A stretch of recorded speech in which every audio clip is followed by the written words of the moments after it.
Midnight Confessions. Tonight, we will listen to a story about growing up, broken boundaries, and the toughest lesson of youth.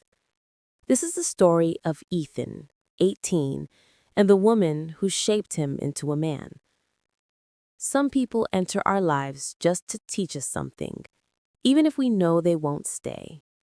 Join me on this challenging journey. So, Ethan, do you want a taste of a woman? Vivian asked. Her voice was husky from the wine, her full red lips close to my ear, her breath on my neck giving me goosebumps. No, I don't dare, ma'am. Don't dare? Or are you saying I'm old? No, ma'am, you're still young and beautiful. She chuckled softly, her eyes sparkling under the dim yellow nightlight, her hand gently brushing the back of mine like a feather. Then I'm giving it to you right now. Do whatever you want. And just like that, I was no longer the innocent 18-year-old boy. I lifted her, light as a doll, and placed her down on my old single bed. I heard her cry out, "Oh, Ethan, stop!" But her voice trembled, not from fear, but from anticipation. "That place is dirty. Wait until I shower." But I couldn't hear anything else. Her scent today, sandalwood and vanilla, enveloped me, pulling me down, deeper and deeper, until I no longer knew who I was.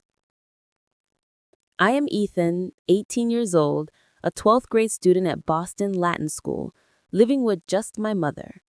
My father died when I was 5 in a traffic accident. Mom didn't say much, only that he had gone far away. My mother, Rachel, is a regional manager for a large high-end coffee chain, flying off every few days to Miami, Seattle, Dallas, sometimes spending a whole week in small towns in the Midwest. Our apartment is in an old complex in Brooklyn, New York, on the 7th floor, where the hallway always smells of pizza and crying children. Opposite my apartment is Vivian's place, my mother's close friend since their NYU days. She's 38, divorced 2 years ago, and moved nearby after selling her large house in the Upper East Side. When I was little, I often ran over to her place to play. She would pinch my cheeks and say, "Such a handsome boy, just like your mother. Girls would be lining up for you when you grow up." She was the same when I grew older, but the way I looked at her had changed. Vivian wasn't beautiful in the sharp, striking way of an Instagram influencer, but in a womanly way. Light pink skin, smiling eyes with crinkles up the corners, lips always plump and red even with just a lip tint, and long hair that constantly smelled of different perfumes. Sometimes it was sweet like ripe fruit, other times intense like an oriental night. That scent had haunted me for a long time.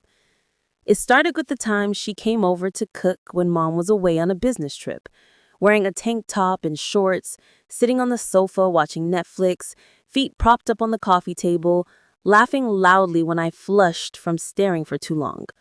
Mom often called on her, "Vivian, I'm going to Los Angeles for 3 days. Keep an eye on Ethan and make sure he doesn't trash the house, okay?"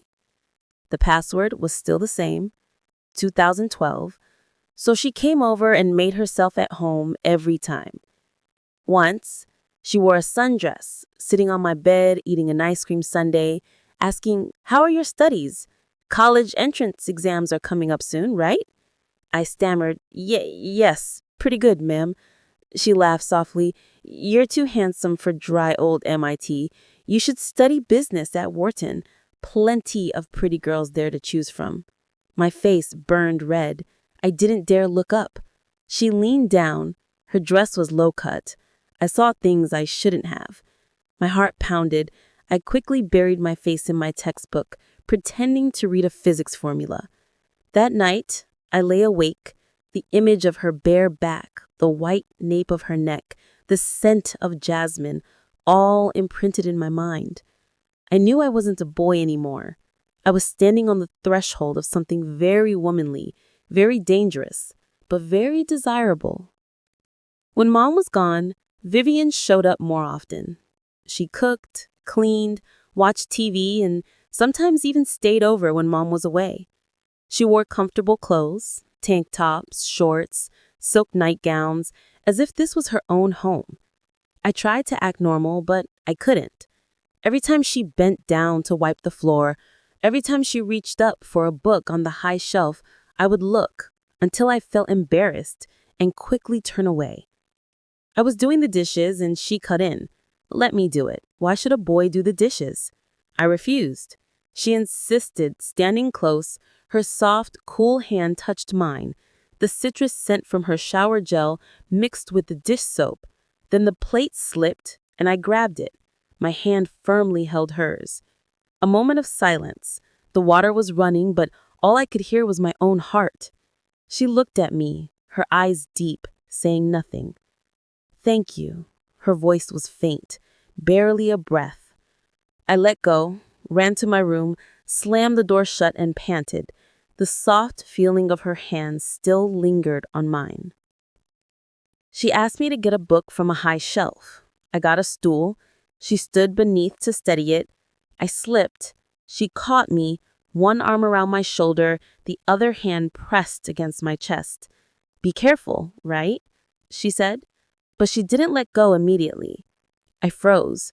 The scent of lavender from her hair filled my nostrils. You can let go now, ma'am. My voice was hoarse. She smiled, her eyes sparkling. Oh, right. You scared me. Say, have you been hitting the weights lately? Your chest is so solid.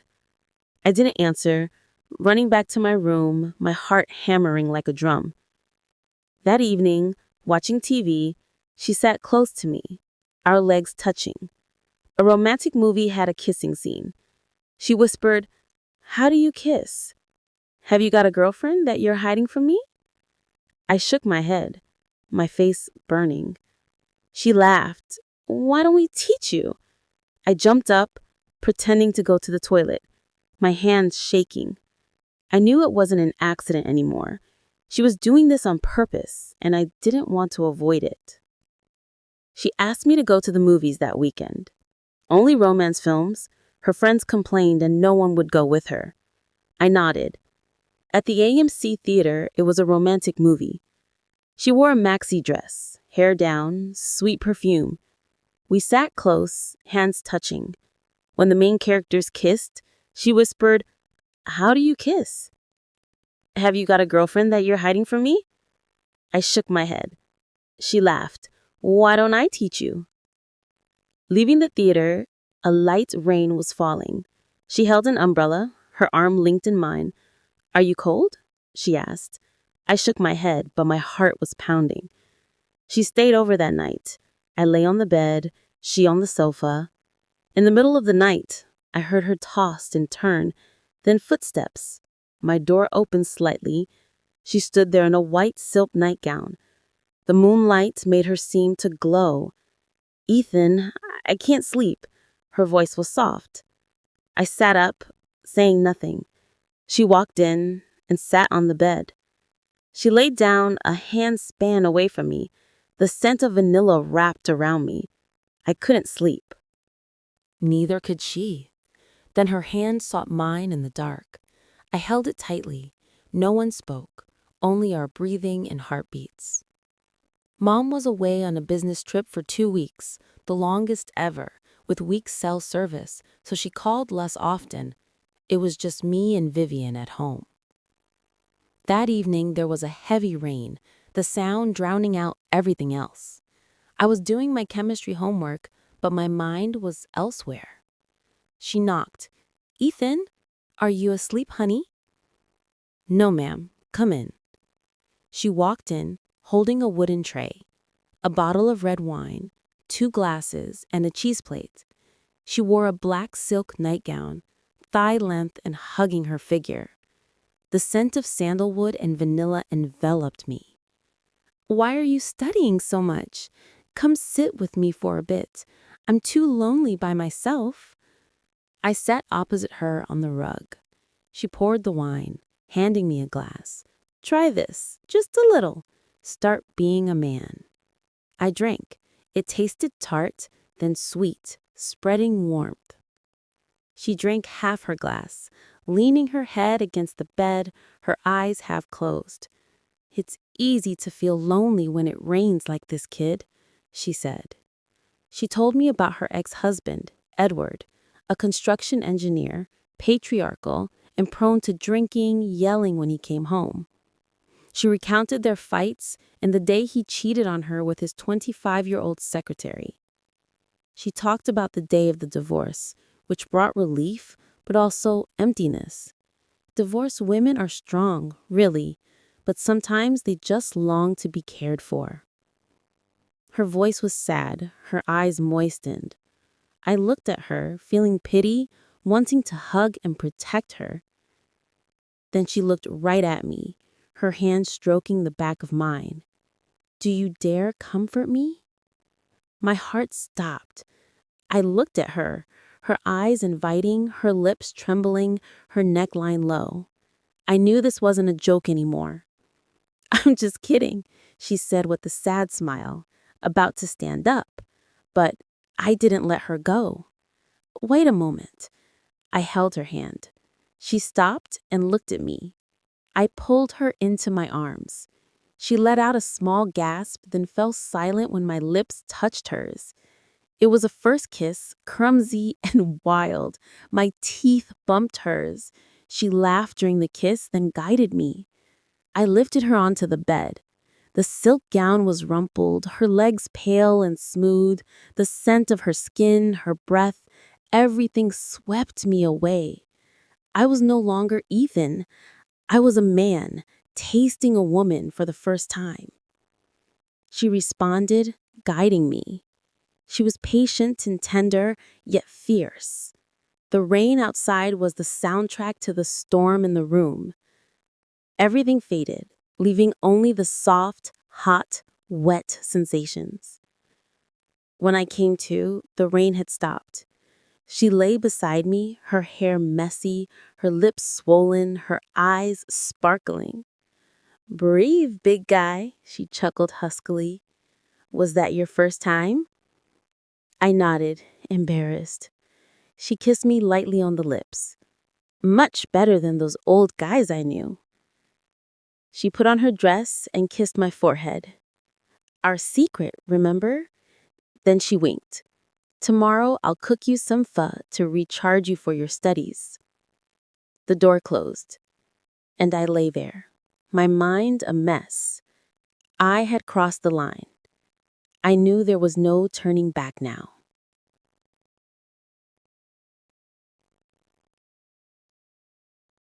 The following days, Mom still hadn't returned. Vivian came over every night. No more wine, no more rain, but there were still touches, kisses, and long nights. She taught me everything, not just in bed, but also how to love, how to care, how to be a man. The second night, she cooked bon bu hu. We ate at my study table. She fed me a piece of meat, smiling, "Eat plenty, you need the strength." I blushed. After the meal, she pulls me into the room, teaching me how to kiss a neck, how to caress. She let out a soft moan when I kissed the right spot. I felt stronger. The third night, she showered first, then called me in to scrub her back. The bathroom was small, steamy, smelling of citrus shower gel. I scrubbed her back, my hands trembling as they touched her skin. She turned around and pulled me under the shower. The water poured down. We kissed under the hot spray. The fourth night, she wore my shirt, nothing underneath, sitting on the bed watching a movie. There was a passionate scene. She whispered, "Want to try this way?" I flipped her over, more confident this time. She laughed, her eyes shimmering. "You learn fast." I was addicted to her scent, her skin, the way her eyes looked at me as if I were her entire world. But I was also afraid. Afraid Mom would find out, afraid the neighbors would suspect, afraid I couldn't stop myself. Mom came home earlier than expected. I panicked. Vivian was startled too, but she was calmer. "Don't worry, just act normal. Your mom won't know." Mom hugged me. Ken, you've really grown up. You can take care of yourself.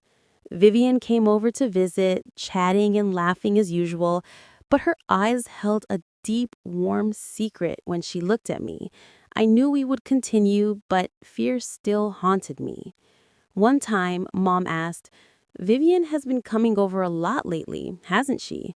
I stammered, yes, because you were away. Mom smiled.